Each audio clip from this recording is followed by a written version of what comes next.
My two favorite people are writers and bartenders, and tonight they just combined. And I almost cried back there. My bartender is reading poetry to me. I have my new books. Please buy it. I promise to give it to all the New York bartenders I meet tonight. So support the bartenders by buying my book. I'll be reading 6 pieces. It's a book of poems that I'm telling through alien abduction mythology to sort of explain my wife and I having a miscarriage and parents getting sick and all that stuff. So I was like, this makes sense if aliens were responsible for all of it. So here's the first piece. Dulce de leche. It was my first week of school in Paraguay, and Nuestra Señora de Perpetuo Socorro, learning another new language in the middle of South America. I hadn't started school yet in Korea before we were all taken again and dropped here, where the northern half of the country was still undeveloped jungle. It was all new, the language, the school, the nuns, the uniforms. One afternoon, a classmate brought something her mother had made. It was in a jar and it looked like melted caramel. I stared at it with my mouth open, and she told me what it was. When I came home, still in my white shirt and blue shorts, the black shoes I just learned to tie on my own, I ran into the bathroom and leaned against the sink, face close to the mirror, so I could watch my lips move, repeating the words, dulce de leche, over and over, frightened that words that I didn't understand could make my body tremble and burn.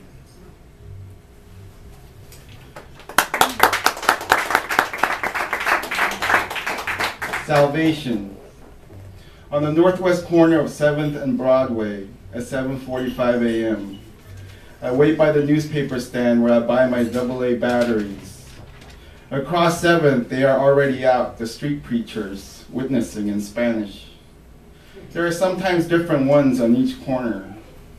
A Korean teen, because Koreans are nothing if not subtle, holding a giant sign over his head proclaiming, God says read Bible or die. Sometimes a black man with a nice hat on the northeast corner, a few yards from Clifton's cafeteria. A couple of white boys now and again in white shirts and black ties. I call this Salvation Corner, and I walk through it each morning with my dog, back and forth between 7 and 8 a.m.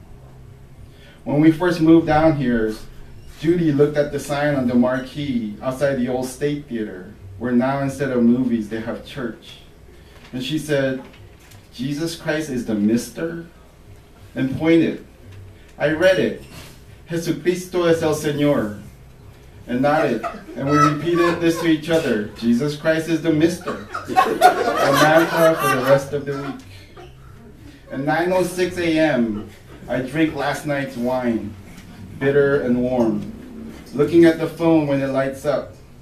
It tells me bad people want all my money, because that's how I've added all the collection agency numbers into my address book so I can send them a silent ringtone. This is how it begins.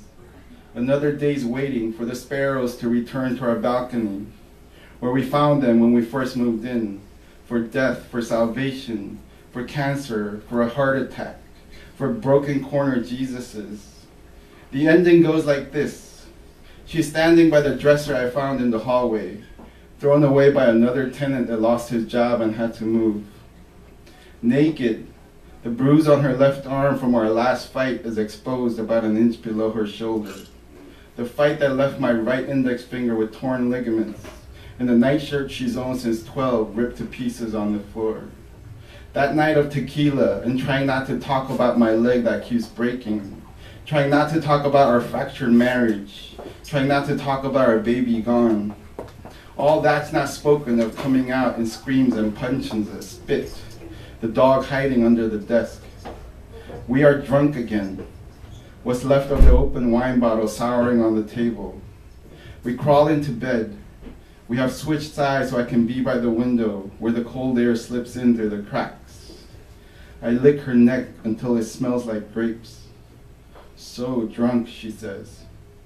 Soon she is snoring and whimpering in her sleep, and I place my hand on her stomach.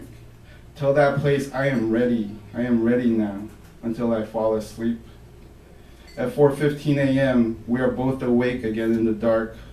She can't sleep when the alcohol wears off, and I can't sleep when she is drowning. You okay? I ask. Yeah, she says, drank too much. I'll make fish soup tomorrow, I say. Okay, she says. Okay, I say.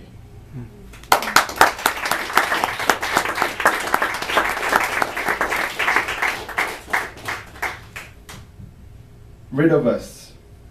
The old gray Toyota we got from salvage and that sat in the structure too far for cold mornings, covered in dust and dried red specks of coolant, words scratched out on the dirty window by young fingertips, is now gone.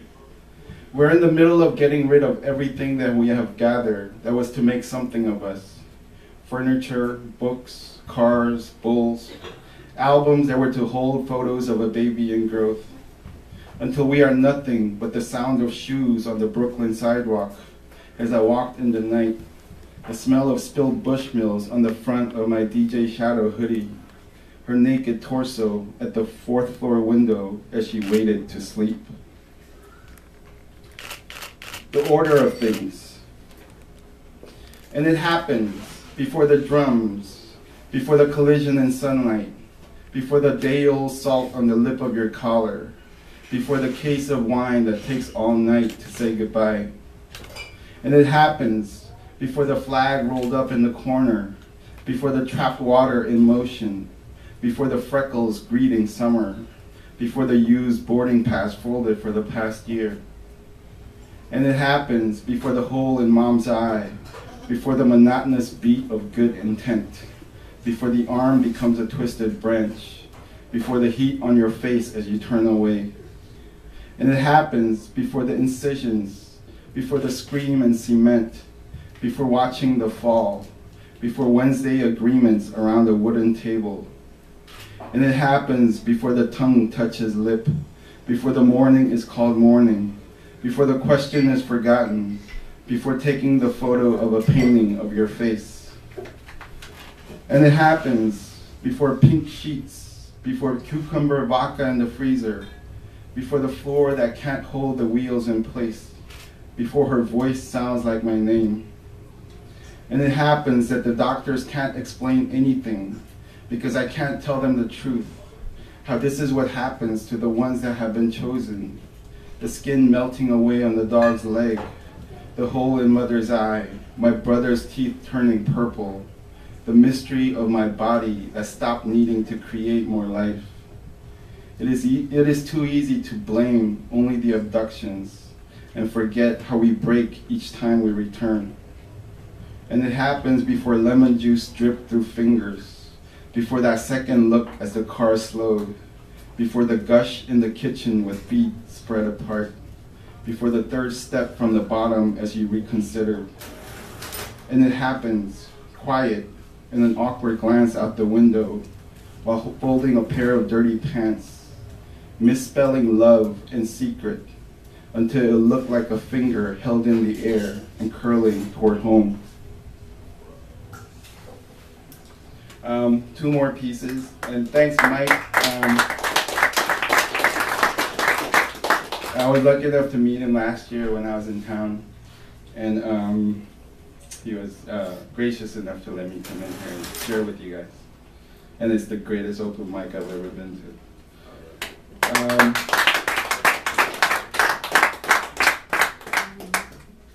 Mercy and water.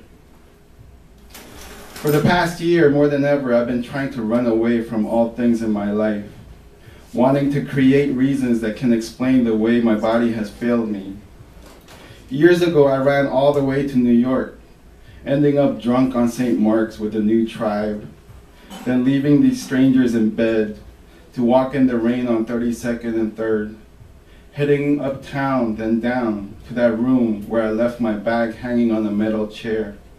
Surprised at the city, how it keeps itself from getting lost in the dawn breaking between these two branches, twisted and skinny, pointing toward and away.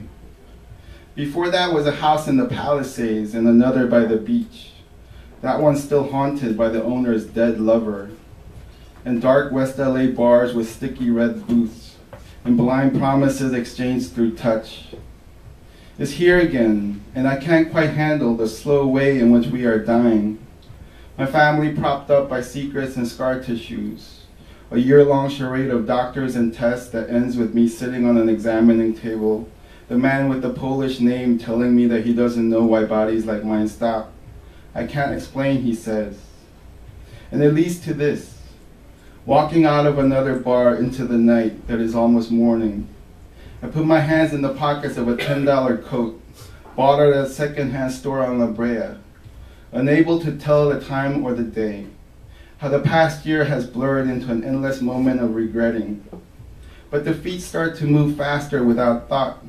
The memories in the body taking over. Mercy and water drops on the curve of a side mirror.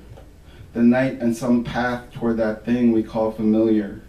A permanent forgiveness, like concrete and a tongue behind your ear. Wanting me to get there in time. To see her standing in front of the vanity. Rubbing scentless lotion into her bare shoulders. Her speckled skin illuminated by a small dim lamp we found on the street.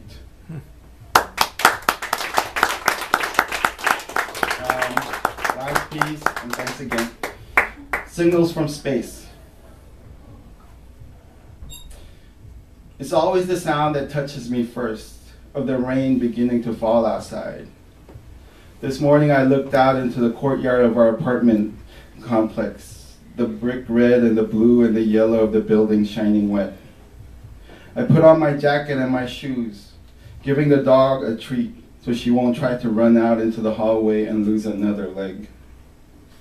I went outside, started to walk north, water sliding down my forehead over the freeway toward Chinatown. There was music. It was Yo La Tengo. Not that it matters, but I'm supposed to share details. It has been 4 years now. It's hard for me to remember the passing of the days. Already that long since she was taken, our daughter. Judy left on my 41st birthday to see her sister in Charlotte, to hold her new nephews, twin boys named after drunken ancestors, to pretend that she can still be a mother even if it means returning home. I am a cliché, crying in the rain, with drippy watermelon songs loud in my ears, as pinwheels barely spin in the entryways of all these Chinatown storefronts. Looking up at the sky with my eyes barely open, sending messages into outer space, hands cupped in the rain, desperate to know how to tell her that I want to touch this cold morning with my tongue, store my whisper secrets in its skin, while waiting to catch the signals she returns. Thank you so much.